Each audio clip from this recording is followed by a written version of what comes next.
ตอนตีสาวย่อมเข็นเจี๊ยบหรือว่าตอนเนี่ยเย็นเยอะเนี่ยสักเจี๊ยบหรือตอนเยอะก็สาว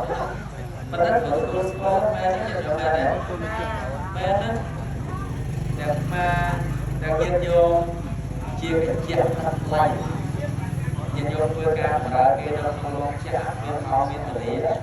ចូលមក7ចេញមក11ចូលមក1ចេញមក5ខែមកទីជួតផុតពីនឹងមកពីលេខមានប្រើចឹងមែនទេប៉ុន្តែបើថៅកែតណ្ហានេះណា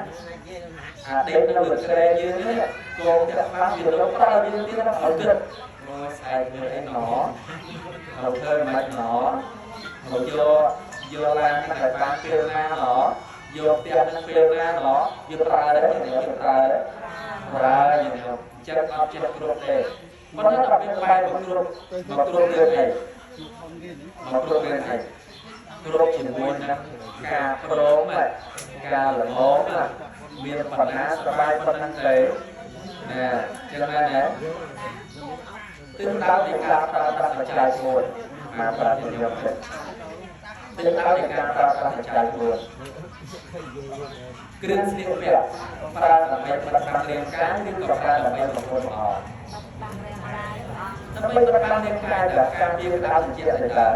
ហើយឯងបានជាយើងនឹងរត់តាមចំណងបាត់មកលេតតែ$1,000បានស្លៀកពាក់កើតមកឃើញព័ត៌មានខ្ញុំហ្នឹងតែគោលអនុជនខ្លះក៏ឲ្យស្លៀកពាក់ចូលក្នុងកម្មវិធីមង្គលការមកពេលនេះញាតិញោម7-80000ញាតិញោមហើយយើងគិតមើលថាម៉េចដើម្បីណាត់ដើម្បីប្រមូលថតនឹងក៏មិនថត